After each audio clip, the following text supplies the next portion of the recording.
Hello, my dear Aries. This is your love and spirituality reading for the time between April 1st and April 15, 2017, with me, Queen of Cups Tarot. So I use the Legacy of the Divine Tarot by Cyril Marchetti, and I will start shuffling your cards. So I call the Divine with love and light, and I call the 4 archangels in the 4 corners of the world, and I call the 6 elements: earth, wind, fire, water, spirit, and ether, to join us here today and to give us a clear view reading regarding for my dear Aries. So I want my dear Aries to have love in their lives and to find themselves in loving relationships. I also want you to have creative success and to be able to walk on your highest path towards your highest destiny. So I also want to take the chance to tell you that April 1st, Mercury, we have the Temperance card here, number 14. It's about taking in your opposite side, experience another worldview. Mercury will reach its eastern greatest elongation. It is the best time to view Mercury since it will be on its highest point over the horizon. Look for the planet low in the western sky just after sunset.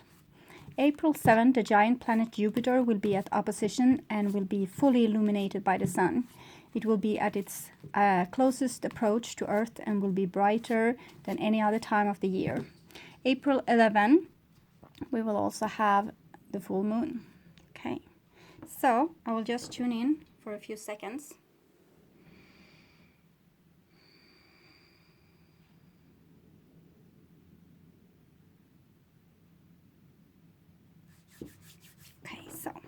Okay, Aries, this is your future.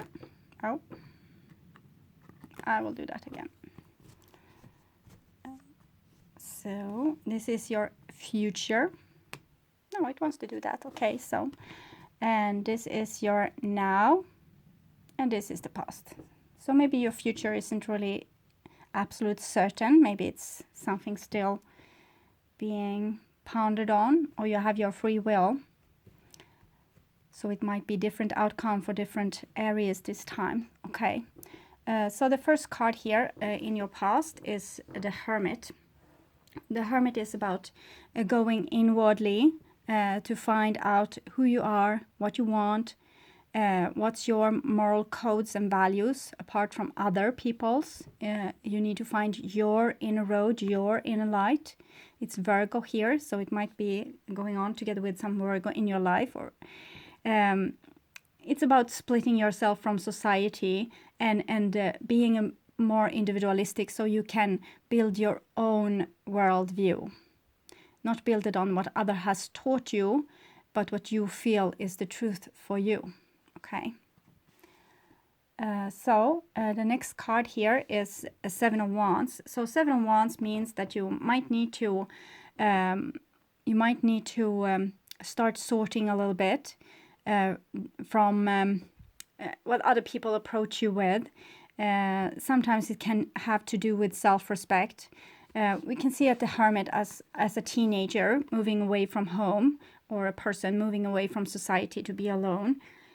So to find out, okay, so I've been brought up in this society with this kind of rules. Is this how I want to be for the rest of my life, or is it something that needs to change?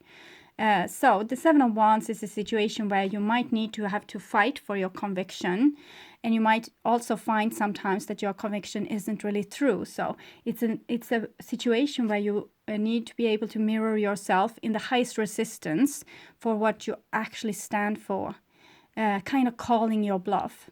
So this energy might be energy coming from your inside when you go into this lone state. So a lot of things coming here, impulses usually, or thoughts sometimes, but with Wands it's usually your soul and different impulses that come. You want to do that, you don't want to do that, and you need to start sorting what's actually you and what's not you.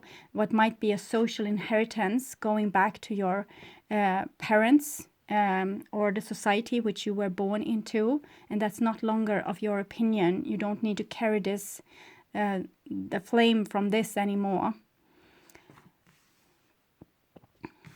So the next card is Eight of Wands. So it's building up here. We see that all those cards, all those here it holds a wand, but here it doesn't hold a wand. It's an arrow. And it's Sagittarius. So this is very hasty moving energy, something that wants to be seen, something that wants to be sorted out. Sometimes it's like a misunderstanding or something you just really didn't get that's coming here. It's an 8, so it's coming again and wants to enlighten your life, wants to make you see this, what you have not wanting to see before, but that you need to face now. We see this facing, okay. Eight of Wands is very good. It might be that you have been alone for a while. You have maybe resistant impulses to reach out to people, and here comes the impulse really strong that you want to reach out. You want maybe to make a reconciliation within a relationship, or to say to someone that you're sorry, or you want them to say you're sorry. So that's why you are waiting. You are holding off these impulses because you want them to be the one that calls first. It might be also that you want a certain job or something, but you don't want to be the one that nags, so you have retreated and waiting maybe for a phone call. So the next card here is King of Swords. So King of Swords is Aquarius usually. It can be also Gemini or Libra or any kind of star sign. It probably is an archetype within you. To be able to make a judgment call, see things from above, and take a logical decision. Together with the Eight of Wands, it's much clear thinking going on here. See things from an above perspective, a perspective that's not from this frog perspective and not from the ego perspective, but from a higher way of thinking. Also responsibility, taking care of others. If no one else take responsibility, who will take responsibility in this situation? So it's calling for you to take responsibility not only for others but also for yourself. So you shouldn't cause other people harm, but you shouldn't cause yourself harm either. So sometimes King of Swords is like a father archetype within you that wants you to maybe say no to things and not to be as easily blown away by other people's opinion, but be more clear and solid in what your own convictions. And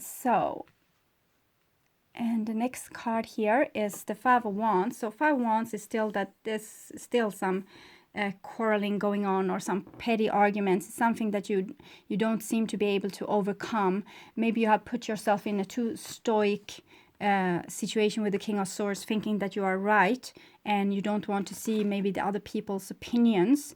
And sometimes this is what we needed when we need to go away from ourselves, but don't resist either your own impulses of saying I'm sorry, of saying I was wrong, or because I see both sides here. I see that one side might be that you need to put away those impulses to reaching out because you need to align with yourself, because with the Five of Wands your energy might be split all over the place and you are seeing things from so many different angles that you can't really make up your own angle. But it might also be that you are protecting your pride. The King of Swords can be very proud as well, and you don't want to lose a battle just because you don't want to lose it, even though your inside has been telling you that it would be a very good idea to reach out and try to mend things. It's petty arguments. But with the Five of Wands, we have different way of communicating, different styles. We should always be in respect of one another, but sometimes we can't really get along, and that's when we need to communicate our views. That's why it's so good to retreat to yourself and see your own point of view, so you will be able to communicate that point of view really clearly, really truthful and just to another person. Because if you understand yourself, it's much easier for the other person to understand you if you can communicate yourself really well. The other person is not a mind reader, won't be able to see your point of things until you have told them your point of things. And that's when you're also inviting them to tell their point of view in this matter, and where you can start to understand them. So that's when this conflict instead becomes like communication. So for most of you, this will be in the past. For some of you watching in Mars, this might be something going on, much in your head, it seems, and much in your alone time. But so it's like you're parted from someone, which you might have some kind of conflict, and you're trying to sort this out in your head. The next card here for the now is the Queen of Coins, and it comes underneath the Hermit that has the Virgo symbol. So the Queen of Coins is Virgo, Capricorn, or Taurus, but it might be any person that's very grounded and stable and in self-love, self-respect. Queen of Coins is kind of the egg, the world egg. Everything comes from Queen of Coins. Everything comes from the earth. We wouldn't sustain life without her. So here comes the abundance. The basic for our economy is nature. So without it, we will be very poor and very starving and very dead. So she's the foundation of life. And a Queen of Coins here, she knows it. She knows that she is everything in a manifested state. And so this is she's very solid. It's not easily to rock her. She knows things. Okay, but she's also in this green state, very unconditional love. So sometimes she can be torn between knowing things, knowing her own value, but wants to take care of others as well. Like the deer giving its life to the hunter, or like the mother giving their children all their time and also feed them with milk and bring them up to adult age. So it's very self-sacrificing in the same way. To bring up life, you need to put a lot of attention to that. So sometimes she can be mixed up in that role and maybe lose her self-respect and say, okay, yes, take everything. Even though she knows that she needs to keep things for herself to be able to be, if we kill all the deers, there will be no food, no more deers, no more next generation of deers. If the mother is burning her life in both ends, there will be no mother. Okay, so it's very crucial that we are having balance in our lives with giving and receiving. So the next card here is the Five of Coins, and it comes under this card of resistance.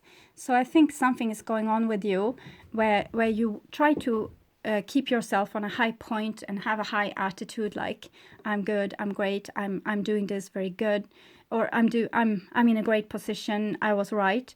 But in the same time, you have a lot of doubts, and those doubts come from a part where you don't love yourself. So sometimes when we are like this, when we don't really love ourselves to the core, we can blindfold ourselves because we don't want to see the truth of the things we don't love. So then we create a shadow with ourselves. And from that shadow, we can sometimes act a little bit crazy. So your first step here is to try to see those impulses that might come where you don't feel that you love yourself, where you feel like, well, I did this wrong, and it's a lot of shame, and it's things like this. Just try to see it with open eyes, without judgment. Just see it. Okay, so you might find out that in your core belief, you think that everything you do is wrong, or that you have to fight for your right because you don't love yourself enough, and you think that you are unlovable and that no one will ever be able to love you. So you have kind of given up in some sense. So I am what I am. I won't change because they wouldn't love me anyway. So you need to go to the bottom core here, because here's your soul's light wants to come down, and you see this in this wand. It's like you holding your own light, and it wants to come down, but it's unable to because you don't love yourself, and you are ashamed of yourself, and you are life as well. You are this beautiful thing, and you can't see it. It's like this beautiful fairy tale of a king that had a garden, and he decided to put a lot of living things in that garden, and he put in a lot of effort. But one day when he came to his garden, he saw that all the trees and flowers and plants, they were not really happy. They felt like this. So he asked the oak tree, why its branches were hanging so low, and the leaves were kind of dried out. And it said, well, I don't smell as good as the rose, and I don't have the beauty of its color. And the king went to the rose that was equally sad and dropped its head, and it asked, okay, so my dear rose, what's your problem? And it said, well, I'm not tall and beautiful as the cypress. I can't reach the sky. So the king went to the cypress and asked, okay, this cypress didn't look good. So he asked, okay, what's the matter with you? Well, I don't have the wisdom and the broad the broad branches of the oak tree. I can't live as long as the oak tree. It lives forever. So all those plants were miserable because they thought that they were not good as they were. But as the king went along on his road, he saw a beautiful, beautiful little plant that looks perfectly healthy. And he asked, what's your secret here? Why are you so happy when everyone else is so miserable? And the little plant say, well, my lord, if you planted me here, I guess you wanted me exactly like I am. So that was the secret to why this little plant could blossom so beautifully in the kingdom's garden, in the king's garden. So this is what I want to see with you also here, because you are acting much like the oak tree and the rose and the cypress that weren't really happy with being what they were. They wanted to be something else. So first you need to see what you are so unhappy about. What's wrong with you? What do you think is wrong with you?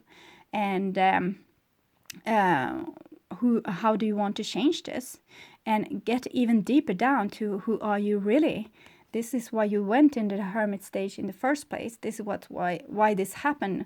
Maybe this isolation or this time apart from people happened because it wants you to look very deeply on yourself and who are you really? So, and can you love this person? Can you align with this person? Can you decide that everything with this person is good and that you will fight for its right to be itself, to be the rose or the oak tree or the cypress?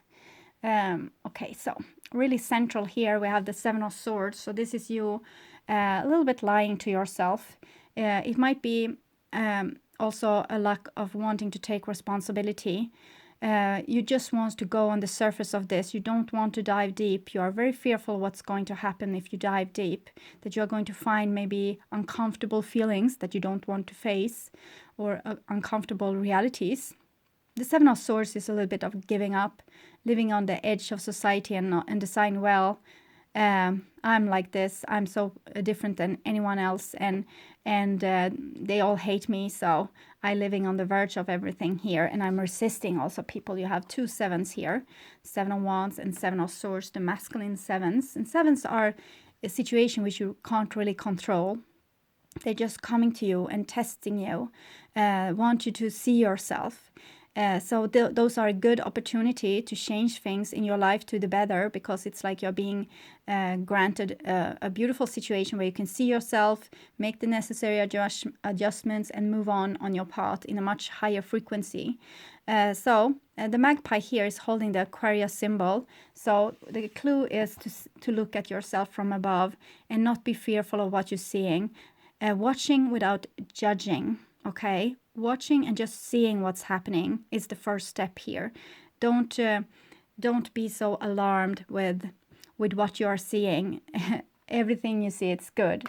It doesn't matter. It's just there. So just see it. Start to see it. You don't have to change it in this situation. You just need to start to see where you are kind of deceiving yourself, lying to yourself, resisting things, blindfolding yourself, using survival techniques to get out of difficult situations, all survival skills like maybe isolating yourself or arguing with very high voice or whatever it can be. We continue on the wands thing, so it seems like it's going on a lot in your communication, these things, what's happening in your life. It's about your soul as well. We still hold the wand here. So 9 of Wands, you have 7 of Wands, 8 of Wands, and 9 of Wands. There's also 5 of Wands, but 7 and 8 and 9, they are counting in in this order. The Nine of Wands is you have this warrior expression with you, and you don't want to give up. You don't want to bend your head. You rather will be broken than bent. So it's a good energy, because it's talking about your fighting spirit, and you don't want to be like you don't want to be sacrificed. You don't want to be given up. You don't want to lay there with your throat open to someone. But with the King of Swords here, together with the Nine of Wands, it's almost like you're getting a little bit too hard here, almost like police, or like a judge, or an army. So think about this. Like, maybe you are acting too much from your aggression and from your fighting spirit, so you are not really being able to see what's going on another level. Sometimes what we are most scared of is what we are creating with our own actions. So the nines are Hermit again. So this is how you go, I think, you retreat a little bit to your old habits, and you have a little bit given up with, well, this is who I am, and that's fine. You are who you are. No one wants to change you. It's just about seeing yourself and loving yourself. When you see and love yourself, you will see and love others, and you don't have to see other people as enemy anymore, and you don't have to fight so hard. You will become very centered, very cool, very much in your soul, very much in your self-love, in your self-respect. It's a much better way. So try to cool down and try to see the reality for what it is. It doesn't matter what you see. It doesn't matter what reality is. It can be changed in a split second. So it's coming from you. It's you creating this reality. So here we have the High Priestess. So the High Priestess is the knowing within you, the knowing that doesn't have a conflict, the center point in you that doesn't argue with others. It just is. It's what it is. She has this beautiful halo around her head. Her soul has gone down in her body, much like your soul is trying to hear, but are unable to. And she's emerged in her feelings, so she's accepting her feelings. She's accepting her wisdom. The King of Swords, whatever she sees, she accepts it. And she's accepting also what she knows. And this is a pomegranate. It's the fertility. It's the future here. And she has the moon above her head also, her subconscious knowing. So she really sees the truth of the situation. She should accept whatever comes, because she knows that all those... I had a little bit of cough. All those things is a clue to her true reality, to her truth. The truth shall set you free, okay? It's the truth. I promise.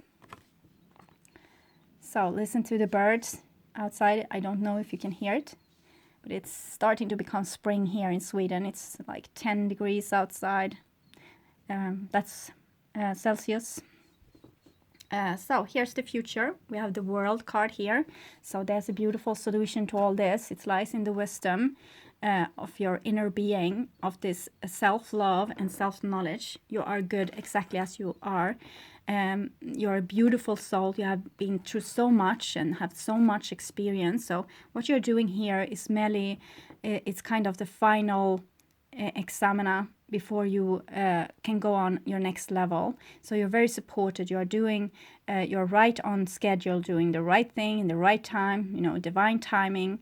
So you are not going wrong, even though it might feel so. If there's a little bit of conflict acting in your life, and a lot of disharmony, because you had both the fives and the sevens. The fives is for disharmony, and the sevens is when you are being so blocked and faced with those things that you need to work on them to come to a solution. The eights are when you try to continue working on this. Nines is a little bit when you retreat into yourself to find your right way. 10 is usually when you find a solution and give up your old habits and start something new. So we also have the Fool card here. So both the World and the Fool. It's Alpha and Omega. This is the ending and a new beginning. So starting totally fresh here. seeing that the person that came to earth once when you were born was beautiful. It was beautiful, the freshest download from heaven that we could have in that time. And you need to find this person again. You need to find and align with this person again, because you are eternal. Your spirit is eternal, and nothing that's happening in this life is saying anything about you, but you need to find you. That's very important. We see here, it's your dog, it's your loyalty to yourself hanging on for sheer life here, because you're doing something that's a little bit impulsive, but yet very good.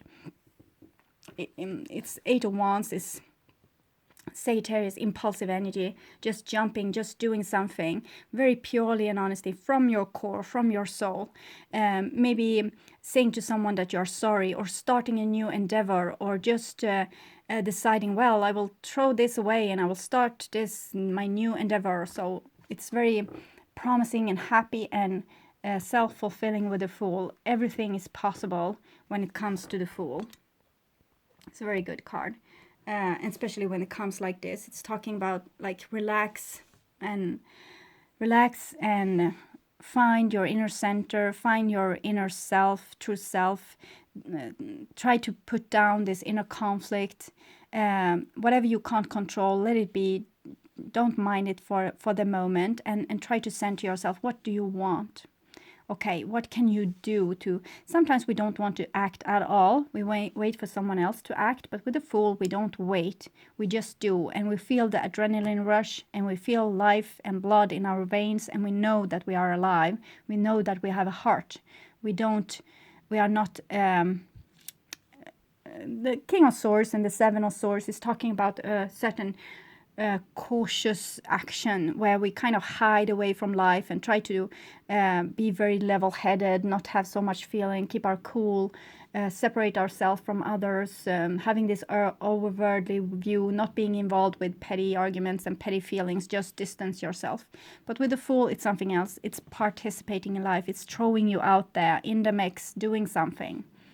And here we have a Three of Wands. So it seems like you will come to the conclusion that you need to communicate, and you might not want to take responsibility for whatever happened, and you might want to put that in the face of another person, and tell that it was their fault, or this happened, and it might have been, but sometimes our worst enemies are the one that really helps us along the way to see ourselves. So try to look at your own actions here, not so much in this judging kind of way, but find out, okay, so I reacted like this.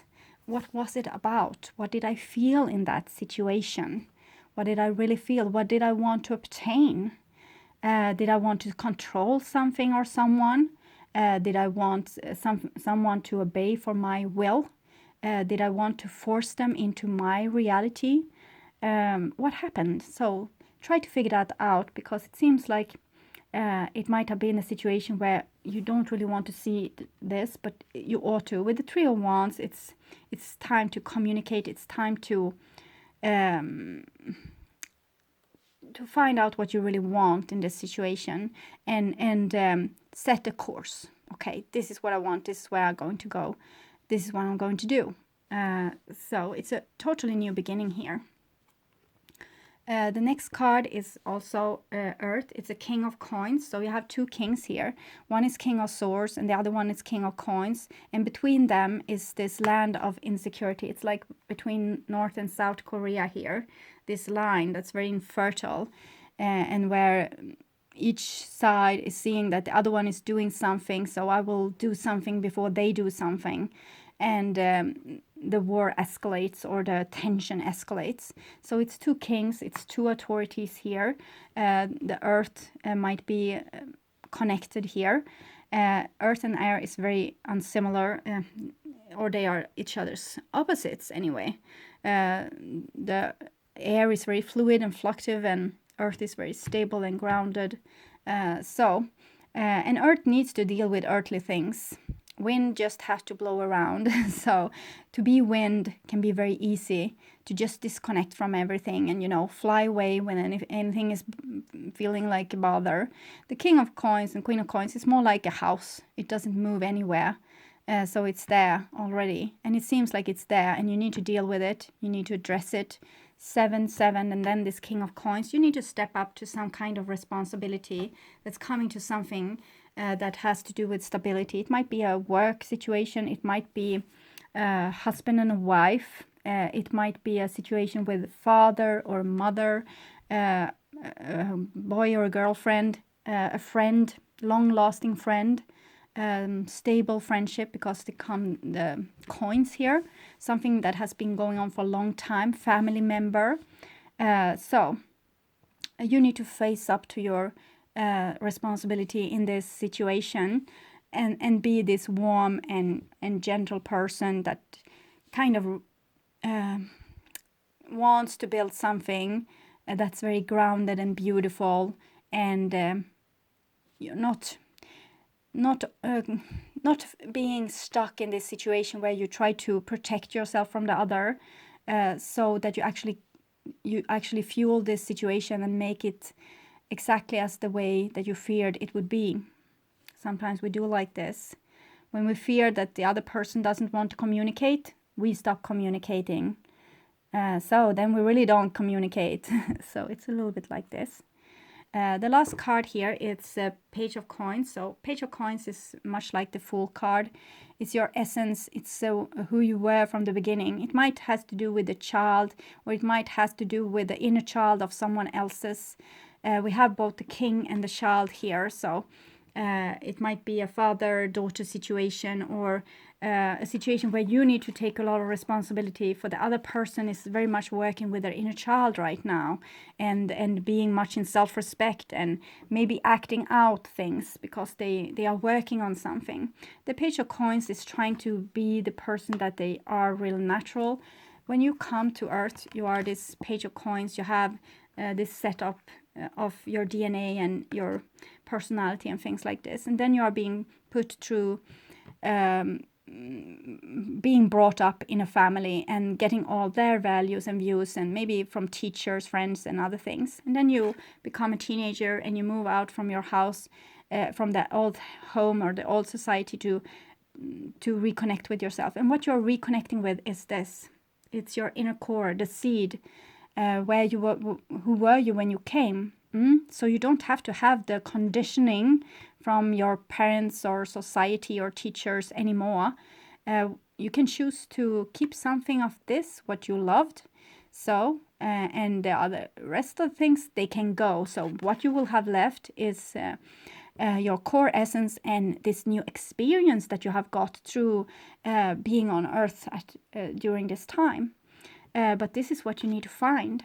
Who were you before you went through all this socialization processes and all those? You see 8 and 9 here, how you first might have been really pure and honest, but then you started to be aware, become self-aware. You start to remember like things, how things have been and how things can be, and you start to be cautious and back off. And then you are not your pure self anymore. So try to find this pure self. It probably came with a lot of love, purity, honesty. Think of a child up to the age of 3, how beautiful they are. This is how beautiful you also are. You just need to find yourself underneath the pile of things here that has been building up in your life, the different tensions and resistance, and where you try to hide yourself from yourself. You don't want to take responsibility for, you don't want to see the truth. You think that it's too late, it's too little, too late, it's you're too old, you're too young, you can't accomplish this because this or this and this. So you have a lot of excuses, but what you need to do is to get rid of those excuses and see the truth of what you really want in your life. How would you really want your relationships to be, or your future to be, or your creative endeavors to be? So if you're not so scared about losing, or losing your face, or losing what's valuable to you, what would you do? How would you live your life if you weren't so scared about what would come? Okay. So I will take some cards for you from the Wisdom of the Hidden Realms. Probably those two. So we have the Phoenix, and it's resurrection, surrender to change. It looks much like this. So it might have been a situation that has been a little bit fiery, and that's kind of giving you a clue to what's needed to change, where you need to put a little bit effort, things that has fallen out of harmony. We also have the Queen of Light. So the Queen of Light is much in opposition to the Seven of Swords. With the Seven of Swords, we don't want to see the truth. With the Queen of Light, it's illumination, enlightenment, celebration, seeing the truth of your situation.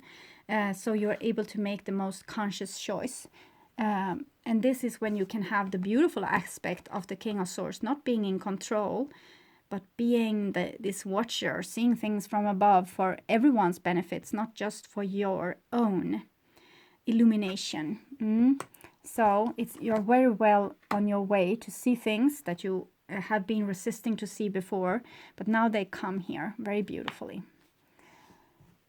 Okay, so we'll check also the past life oracle card. Maybe we'll get a clue to what made this the foundation to this situation. Spirituality and religion, and father. Okay. Unrequited love, we have there as well. So I think this is the teachings from your ancestors that really need to come up to surface. And as I said, what do you want to keep? What do you want to, throw in the dustbin, because it's not you. And I think a lot of is focused on unrequited love, because if you were not as your parents or teachers required, they would love you less. You would be less valuable in their eyes. So it was good. It was good reason to why you learned those things, and it's good reason to why you don't want to let them go, because you fear that if you do, you won't be loved. But there's someone there loving you, and that's yourself. Okay, your true soul. Whoever you are, this light is your soul. So if you just can be the person that you were supposed to be before this conditioning, you will find love straight from the source, and you don't need it from your father or ancestors that are not even longer with us here on earth. They're old conservative beliefs that now needs to be let go of, for the sake of your healing and for you finding yourself. And when you find yourself, you will find love. So you see, this person that came, it needed a lot of love, and it probably didn't get this if it didn't condition itself anyway. And now you need to uncondition yourself to find yourself again. So keep the things you loved and let the other things go. Okay. So thank you, my dear Aries, for watching, and for all of you liking, subscribing, and commenting to my videos. I'm very, very grateful. And I wish you the best of luck and I want you to take really, really good care of yourself and be very truthful in your communications. Don't try to protect yourself. Be very honest and true. This will lead you to more openness, liberation, and it will change you in the core to what you were supposed to be. So I hope to see you again in the middle of April. Okay, bye-bye.